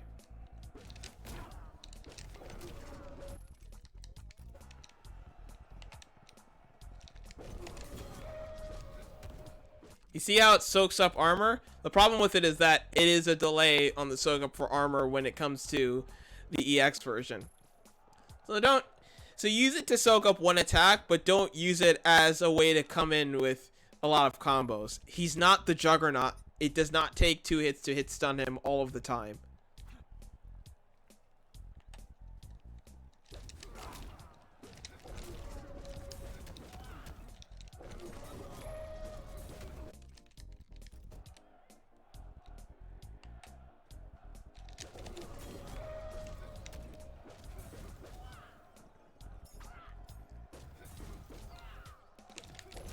You see how there's a delay for when he does the EX and get armor? That's why I say that it's not good for comboing in, but it's good for soaking up one strong attack or projectile. Now, the last aspect of Nightwolf I'm going to go into today is grabs. Whoo, boy. Nightwolf's grabbing game is one of the most important parts of his gameplay.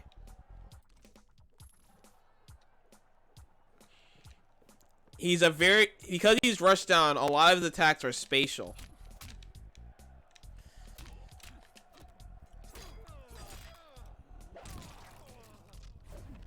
This is where the pokes come in. When I talked about pokes being important earlier, and I was going to talk about it later on, this is the main reason. This poke into grab is one of my go-tos. The pokes are quick, and it can play into the mix-up.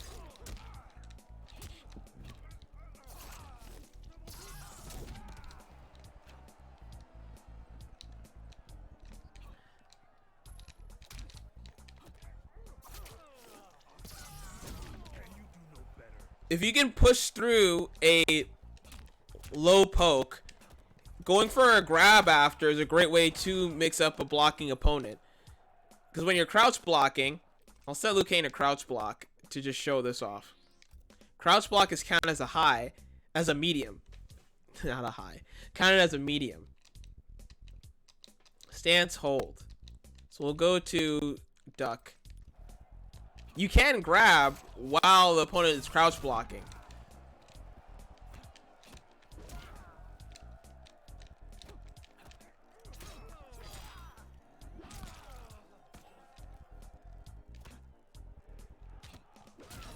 Oh, wow. I think I set it to a reversal.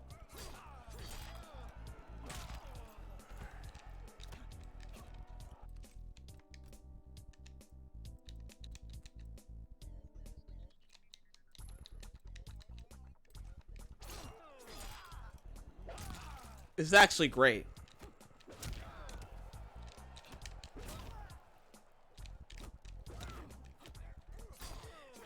When you're up close and you're dealing out damage with the grab, rely on your low poke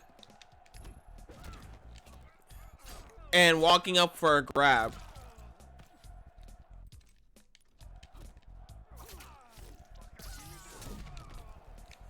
Mixing up pokes with your low light and your low light kick and low heavy, with your low light kick and your low light punch to create openings for the grab. Of course, if your opponent sees that you're poking, they may also neutral crouch. Neutral crouches make throws miss because throws are counted as highs. So I'm going to turn his throw off.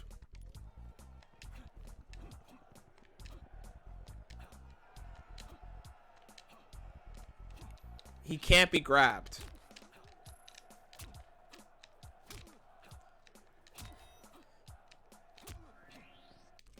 But if your opponent is obsessed with low blocking, you can get a grab off fairly easily after doing some pokes.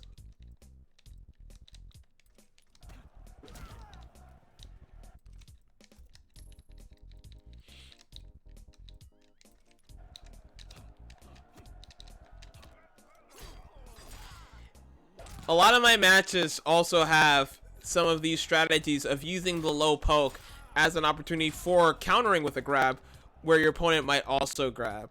So when I said at the end of certain combos, it leaves you open for a grab. Low poke, if you crouch low poke, low poke, low poke, low poke, grab, you can create an opening for yourself to counter with a grab versus your opponent. This is why the low poke is very crucial.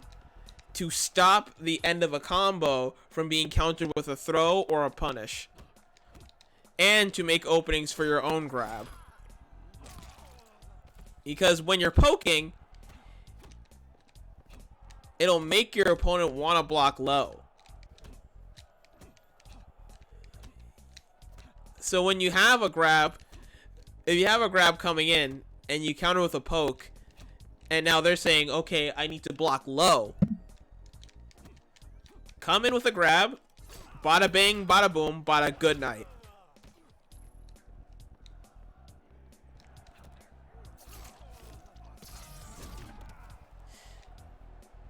Alright, so what I'm gonna do now is I'm gonna open things up to like any questions or any other concerns there are for this tutorial. But this basically covers all of my strategies and Nightwolf's moves and their different uses. So I'm gonna turn on the AI a bit just to show it off a bit.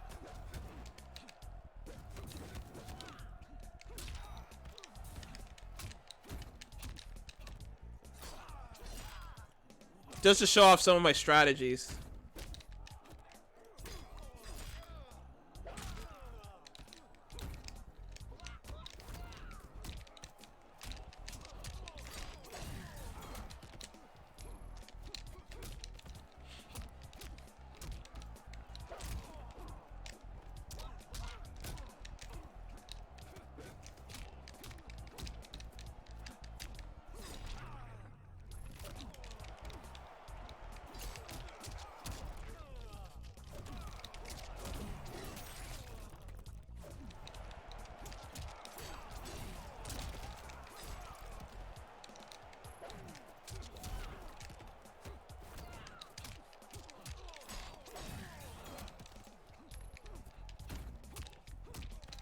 So you see kind of how I play in some of what I'm doing against the AI.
You see how I'm very grab heavy?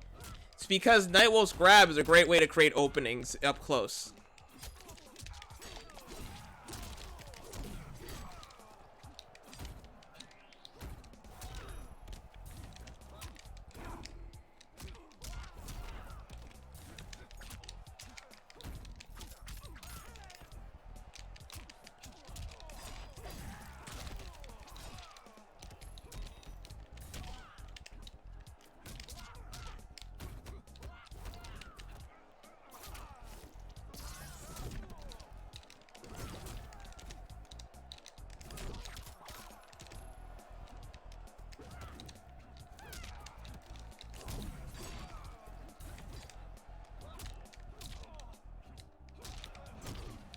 Oh, the other thing I forgot to add is that you can Rhino charge from the jumping kick.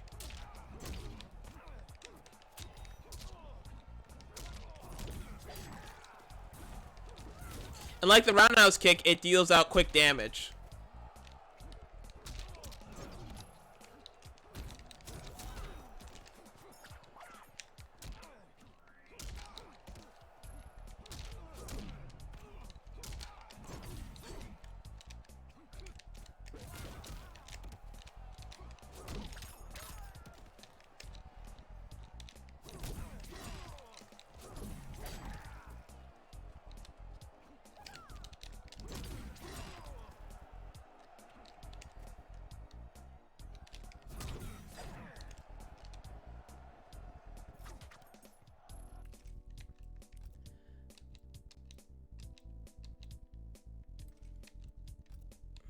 Now, one other thing I'll cover is fatal blow. The fatal blow.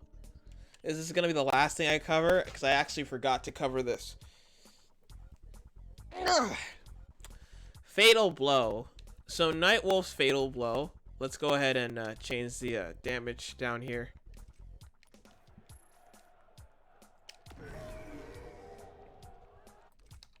Is a anti-air. As you can see, Nightwolf backs up slightly for it. The problem with this is the fact that because he backs up, it's not great for on the ground. I'll show you. His actual hitbox pushes him back.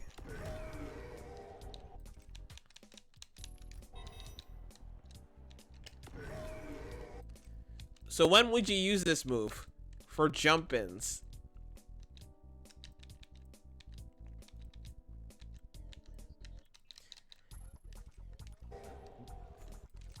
Nightwolf's fatal blow is a great last-ditch effort jump-in.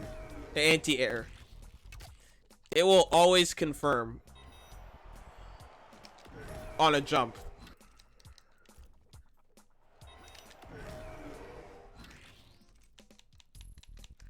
Of course, this is only for a forward jump. If an opponent neutral jumps, you could catch them if you're close enough, but if they back jump, you do not use this.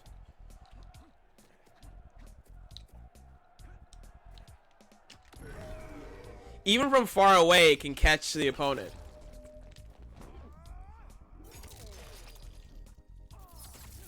And because it's an anti-air, you can get very fancy with it. So let's turn off jumping Liu Kang for 1 second. Here's what I mean.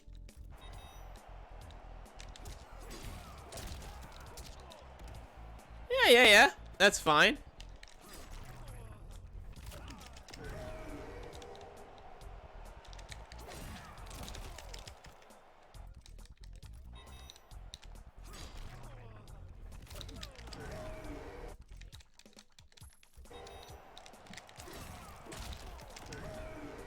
In a corner, this can combo.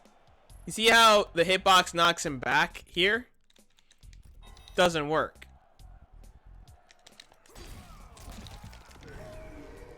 But push a combo into push an opponent. If you're in the corner here, you can do this.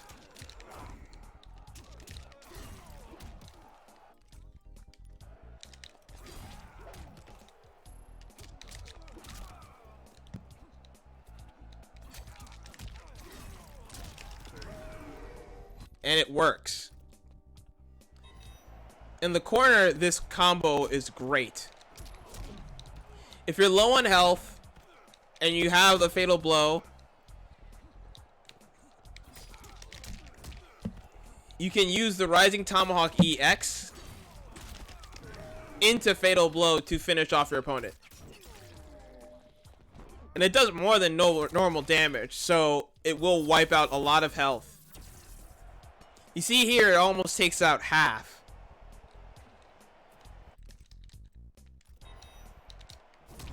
Which is why it's something that I also rely on if I'm in a pinch.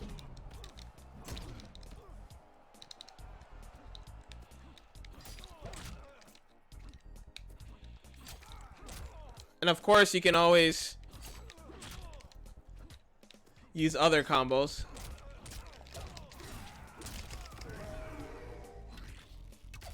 To start it off. If you have a great punish, you can use Violent Divide to end it. And of course, it does the most output. Now, I reckon you can get a 50% combo out of this.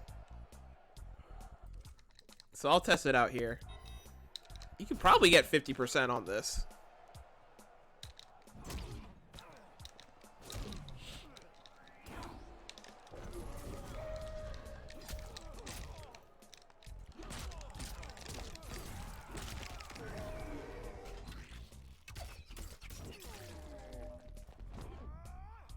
Although it might damage balance.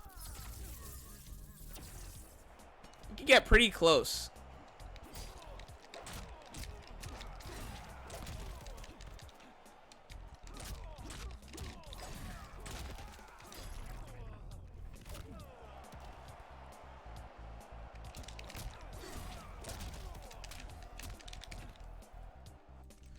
And of course, if you're feeling up to it,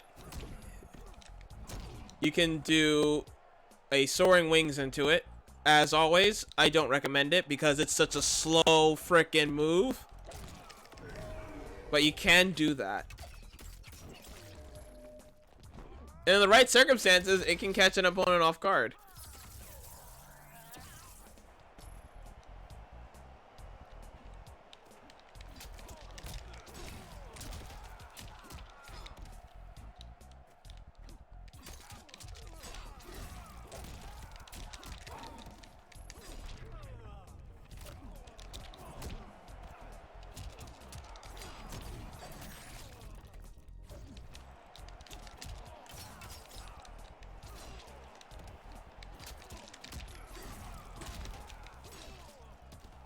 Alright.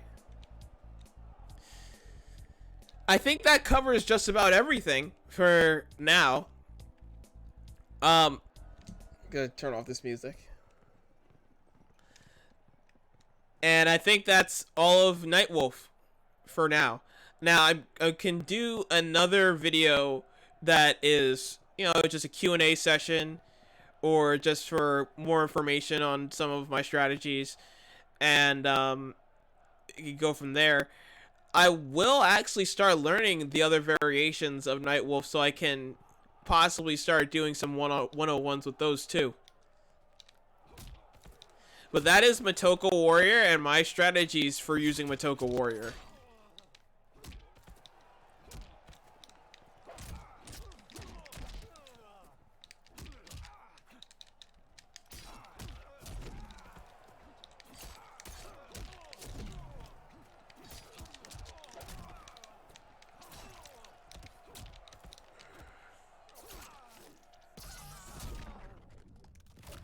Alright, so thank you for joining me on this specialty stream, and I'll see everybody next time.